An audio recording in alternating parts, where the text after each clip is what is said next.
Hello friend, I am doctor Harshad Rawal MD homeopaths और मेरी channel में आपका स्वागत है।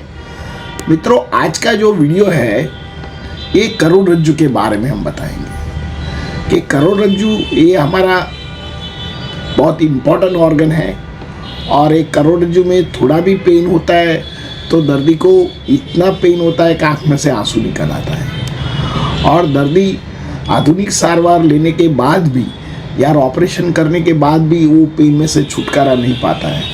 तो दर्दी को बहुत restlessness and depression and anxiety हो जाते हैं और कई बार तो उसको पाल्पिटेशन हो जाता है और हाइपरटेंशन भी हो जाता है। कई बार दर्दी को सारी रात नींद भी नहीं आती है। तो इसका क्या कारण है और ये वर्टिब्रल कॉलम के लिए क्या उसका साइन एंड सिम्टम्स है, इसमें क्या आप होम मेडिसिन कर सकते हैं और इसके लिए बेस्ट होम्योपैथिक ट्रीटमेंट के बारे में हम बताएंगे।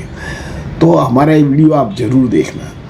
मित्रों, जिन लोगों को ठंड ऋतु में वात प्रकृति होती है उन लोगों को शरीर में दुखावा पेन होने की सेंसेशन ज़्यादा होता है नॉर्मल पर्सन से। तो उनको कई बार मांसपेशी का दुखावा होता है, कई बार न्यूरोलॉजिकल पेन होता है, कई बार हड्डी का भी पेन होता है। तो ऐसी तरह जे लोगों को वात प्रकृति है और थोड़ा पीत भी प्रकृति है तो ठंड ऋतु में वात और पीत का प्रकोप बढ़ता है और उसको पेन को एहसास होता है। तो आज का जो वीडियो है हम स्पाइनल कॉर्ड के बारे में हम बताएंगे। तो एनाटॉमिकल रीते हम देखते हैं तो स्पाइनल कॉर्ड ये हमारा शरीर का एक आधार स्तंभ है। इसमें भी थोड़ा भी बदलाव आता है, थोड़ा भी चेंजेस आता है तो दर्दी को बहुत पेन का एहसास होता है। क्योंकि जो स्पाइनल कॉर्ड होता है ये हमारा शरीर को हलन चलन करने का, उठने का, बैठने का, चलने का या दौड़ने का जो भी स्थितिस्थापकता है ये हमारा स्पाइनल कॉर्ड से आ पा रही है। तो उसका एनाटॉमिकल स्ट्रक्चर देखते हैं तो ये 32 छोटे छोटे बोन्स होते हैं और ये बोन्स के बीच में गद्दी होता है जिसको इंट्रावर्टिबल डिस्क बोलते हैं और ये छोटे बोन को वर्टिब्री बोलते हैं। तो शुरुआत के जो बोन्स होते हैं उसको सर्वाइकल बोन्स बोलते हैं। ये जो बोन्स होते हैं ये 7 नंबर 7 होते हैं। बाद में हमारे पीठ के बोन्स आता है उसको थोरासिस बोलते हैं और बाद में जो आता है वर्टिब्रल बोन्स आता है। बाद में थापे का जो बोन्स आता है उसको कॉक्सिक बोन बोलते हैं। ये बोन्स के अंदर जो इंट्रावर्टिबल डिस्क होता है तो हमारा शरीर को एक स्थितिस्थापकता लचकता का काम करता है और इसमें से जो ब्रेन में से मोटर नर्व्स जुड़ जाती है ये हमारा जुदा जुदा अंगों में से इसमें से जो ब्रांच निकलती है हमारा हाथ पैर, छाती में, पेट में या पैर में जो सेंसेशन ले जाए और सेंसेशन को एहसास कराए ऐसे नर्व्स होती है वहीं से डिस्ट्रीब्यूट होती है और सारा शरीर का हलन चलन करने में वो एक स्थितिस्थापकता और बैलेंस बनाती है। पर कई बार इसमें इन्फ्लामेशन हो जाता है, जैसे सर्वाइकल बोन्स होता है इसमें दर्दी को पेन होता है जिसको सर्वाइकल स्पॉन्डिलाइटिस होता है। तो ऐसी तरह पेन लोग का थोड़ा भी दुखावा होता है तो दर्दी को पेन होता है। तो इसका क्या कारण है? तो सबसे पहले जो कारण है ये फ्रैक्चर। दर्दी जब ट्रोमा होता है, गिर जाता है तब ये वर्टिब्रल कॉलम में छोटा छोटा फ्रैक्चर बन जाता है और फ्रैक्चर बनने के कारण वहीं ब्लड सप्लाई रुक जाता है, सूजन हो जाता है। एक भी बोन्स में जो फ्रैक्चर हो जाए और स्मॉल क्रैक हो जाए या बिग क्रैक हो जाए तो सारा जो 32 बोन्स का जो बैलेंस है बिगड़ जाता है और वही एरिया में दर्दी को इतना सीवियर खिंचाव आता है, तनाव आता है, पेन आता है तो उनको बेड रेस्ट करना पड़ता है। कई बार तो आधुनिक साइंस में उसको ऑपरेशन करना पड़ता है और इसी तरह ये दर्द को बहुत सीवियर दर्दनाशक दवा लेने के बाद उसको सबसाइड करना पड़ता है। तो सबसे पहले तो एक ट्रोमा है। सेकंड थिंग, कई बार हमारा बैठने का, उठने का या जो दर्दी लेडीज़ होती है उनको भी डिलीवरी के बाद हर्निएटेड डिस्क हो जाता है। हर्निएटेड डिस्क मीन्स दो गद्दी के बीच में आप फिगर में देख सकते हैं छोटा जो मांसपेशी बाहर निकलता है, हर्निया जैसे, जिसको हमको इंग्वाइनल हर्निया होता है, ये इसी तरह हर्निया बाहर निकलता है और इससे जरिए भी दर्दी को दोनों जो हड्डी है एक दूसरे को टच होता है तो इतना सीवियर पेन होता है कि दर्दी को हलन चलन करने में मुश्किल हो जाता है। इसमें दर्दी को MRI करना पड़ता है, CT भी करना पड़ता है, तो L4-5 में जो गैप है ये कम हो जाती है और इससे जरिए जहाँ नर्व्स जाती है इसका रिफंड पेन आता है और दर्दी को पेन का इन्फ्लेमेशन एहसास होता है।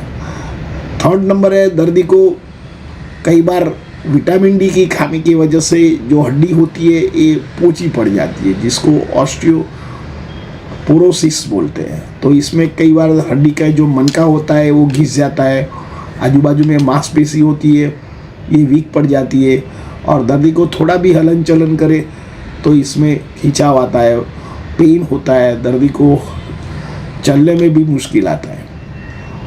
फोर्थ नंबर का है, वर्टिब्रल कॉलम में कई बार इन्फ्लेमेशन हो जाता है तो जिसको एंकिलोसिस स्पॉन्डिलाइटिस बोलते हैं या रूमेटॉइड आर्थराइटिस बोलते हैं या दूसरा कारण HLA1B27 नाम का जो सिंड्रोम होता है, ऐसे दर्दी को होता है। तो दर्दी का रूट कॉज करोड़रज्जु होता है या खून में भी उसमें इन्फ्लेमेशन हो जाता है, तो ऐसे फैक्टर कई बार रूमेटॉइड आर्थराइटिस भी हो जाता है। तो ये भी फैक्टर दर्दी को कई बार दर्दी को पेन होता है और पेन की इतनी इंटेंसिटी होती है कि दर्दी को कोई पेन किलर भी राहत नहीं आती है, तो कई बार हॉस्पिटलाइजेशन दर्दी को होना पड़ता है। फिफ्थ कारण है सायाटिका। कई बार L4-5 में से जो हमारी नर्व्स निकलती है ये हमारा वर्टिब्रल कॉलम 4-5 में से निकलती है और उसकी ब्रांच होती है राइट एंड लेफ्ट साइड। ये कई बार इसमें ज़्यादातर कॉम्प्रेशन आने के कारण ये जो नर्व्स हमारे थापे से होके जो सारा पैर से छेक अंगूठा सुधी जाती है, तो इसमें कॉम्प्रेशन होने के कारण ये पेन रेडिएट होता है और रेडिएट होने के कारण दर्दी को राइट साइड का और लेफ्ट साइड का दुखावा रहता है। दर्दी थोड़ा भी चले तो चल नहीं पाता है और इतना खींचाव आता है कि दर्दी उधर बैठना पड़ता है। कई बार इसमें जलन भी होती है और खिंचाव भी होता है। सेवंथ नंबर का जो कारण है दर्दी में ऑस्टियोआर्थराइटिस है, जो उसको वाह जाता है और दर्दी को अंदर स्टिफनेस आ जाती है तो थोड़ा भी मूवमेंट्स नहीं कर पाता है और दर्दी को हलन चलन करने पे भी मुश्किल आ जाती है। और कई बार डीजनरेटिव चेंजेस होता है, तो डीजनरेटिव चेंजेस में नर्व्स वीक पड़ जाती है, हलन चलन मूवमेंट रिस्ट्रिक्टेड हो जाती है। दर्दी को या कोई दारू पीता हो ऐसी तरह उनको होने की एक संभावना रहती है। कई बार ओबेसिटीज पर्सन होता है, ज़्यादा कारण के कारण जो हमारा जो लंबर जो वर्टिब्रा है इसमें कॉम्प्रेशन आता है, पेन आता है, इसमें खींचाव आता है और इसके जरिए वो मूवमेंट्स करना मुश्किल हो जाता है। पर ऐसे दर्दी जो धीरे धीरे उसका वेट लॉस करते हैं तो रिस्टोर हो जाता है और दर्दी फिर से अच्छा हो जाता है। तो एक ओबेस भी कारण हो सकता है। कई बार दर्दी माल नरिशमेंट होता है, प्रॉपर न्यूट्रिशन नहीं लेता है, उसकी लाइफस्टाइल अच्छा नहीं होता है।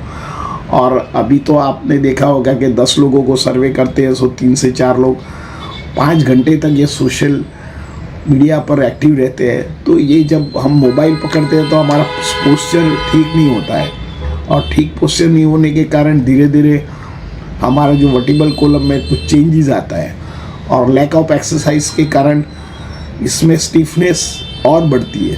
तो दर्दी को सुबह में उठने से या ठंड की ऋतु में दर्द का एकदम एहसास होता है और मूवमेंट करना भी मुश्किल हो जाता है। ऐसी दर्दी को सर्वाइकल स्पॉन्डिलाइटिस या डोक का दुखावा बहुत तकलीफ करता है और ये कई बार ये दुखावा हाथ पर जाता है और एक छोटी चम्मच भी उचकने का तो दर्दी के लिए मुश्किल हो जाता है और फ़ोन सारा दिन पकड़ने के कारण ये नस पर दबाव आता है, तो इसके सर्वाइकल स्पॉन्डिलाइटिस या फ्रोजन शोल्डर का दर्दी को पेन होता है और इतना पेन होता है कि चम्मच से खाना या उसको कुछ उठाना हो तो उठा नहीं पाते या हाथ ऊंचा नहीं कर सकते। धीरे धीरे जो हाथ की मूवमेंट रिस्ट्रिक्टेड हो जाती है और इसी तरह दर्दी को पेन को ऐसा कई बार दर्दी को पैरालिसिस भी होता है और उसको नमनेस भी आ जाता है, सेंसेशन लॉस हो जाता है, और दर्दी को जब चलते हैं तो इम्बैलेंस भी हो जाता है। तो इसी तरह ये उसका जो अलग अलग कॉज है और अलग सिम्टम भी होता है। तो इसको दर्दी को क्या होता है, तो कई बार दर्दी को करोड़रज्जु में खिंचाव आता है, कई बार बर्निंग सेंसेशन होता है, कई बार दर्दी को थोड़ा भी मूवमेंट्स होता है तो आँख में आंसू आ जाए, इतना पेन हो जाता है। कई बार छाती में धड़कन बढ़ जाती है, क्योंकि यहीं से हमारे नर्व्स थोरासिस से नर्व्स हमारे कार्डियक रीजन में जाती है। हाथ ऊंचा नीचा करते हैं तो भी दर्दी को पेन की एहसास रहती है। कई बार लोअर लेग में पेन होता है तो स्टिफनेस होता है, हमारा कोर मसल्स वीक पड़ जाता है, तो दर्दी का हलन चलन करना, उठना बैठना ये मुश्किल हो जाता है और धीरे धीरे मांसपेशी भी वीक हो जाती है। और मेडिकल साइंस भी कहता है कि जो हमारा हेल्दी लाइफ, लंबा लाइफ के लिए हमारा मांसपेशी स्ट्रक्चर भी अच्छा ज़रूरी है। तो ये वर्टिब्रल कॉलम वीक होने के कारण धीरे धीरे हमारी मांसपेशी भी वीक पड़ जाती है और हमारा आयुष भी घट जाता है। कई बार फ्रैक्चर होने के कारण पोस्ट फ्रैक्चर के बाद, ऑपरेशन के बाद भी दर्दी जितना नॉर्मल रिकवरी आना नहीं आ सकता है। और बहुत पेन किलर लेने से कारण दर्दी को और कॉम्प्लिकेशन बढ़ता है, जैसे हाइपर एसिडिटी हो जाती है, कॉन्स्टिपेशन होता है, भूख नहीं लगता है और पेन के कारण वो नींद नहीं पूरी होती है। कितनी भी पेन किलर लो, 1 लो, 2 लो, 3 लो, तो भी दर्दी को राहत नहीं होता है। तब दर्दी को इंसोमिया हो जाता है, नींद नहीं आती है।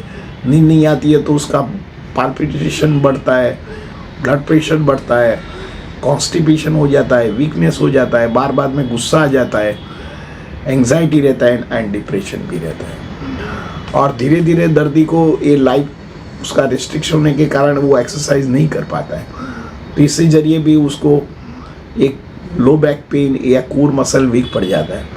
कोर मसल वीक पड़ने के कारण उसको थाई में पेन होता है, कई बार नी में पेन होता है, दर्दी आके झुक के चलता है, उसका काफ मसल में खिंचाव आता है और पेन भी आता है। ये कई बार दर्दी को कुछ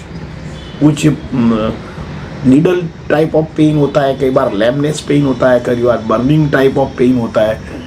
साथ में दर्दी को वर्टिगो रहता है, खड़ा रह नहीं पाता है, खड़ा होने में मुश्किल हो जाता है। इसी तरह उनको सिम्टम्स आते हैं। और इसके लिए आप क्या कर सकते हैं, तो इसीलिए आप तो एक वेट लॉस कीजिए, प्रॉपर पोस्चर में आप बैठिए, जब भी सो तो एक तकिया लेके बैठिए और योगा कीजिए, प्राणायाम कीजिए, थोड़ा वेट लिफ्टिंग कीजिए। करोड़रज्जु जितना अच्छा है इतनी आपका लाइफ अच्छा है। इंग्लिश में कहावत है, good life is good spine is good life, bad spine is bad life. जितनी आप स्पाइन इतनी अच्छा होगा, आप अच्छी लाइफ जी सकते हैं। और इसमें खिंचाव भी आता है, बर्निंग सेंसेशन होता है, इसी तरह सिम्टम्स आता है। इसमें आप घरेलू उपचार क्या कर सकते हैं? होम मेडिसिन के लिए आप इप्सम सॉल्ट से गर्म पानी में आप इसे स्नान कर सकते हैं। आप जिंजर और तुलसी और ग्रीन टी का आप टी ले सकते हैं। सनलाइट में बैठने से आपको फ़ायदा लग सकता है। आपको फिजिकल थेरापी भी लेना चाहिए, फिजिकल थेरापी से भी स्ट्रेंथ बढ़ता है।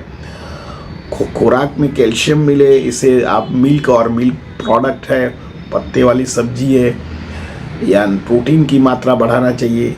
सनलाइट में 1 से 2 घंटा बैठना चाहिए, योगा करना चाहिए और बैलेंस फूड लेने से आपका धीरे धीरे ये जो मांसपेशी में सूजन है, खिंचाव है, ये न्यूट्रलाइज कर सकता है।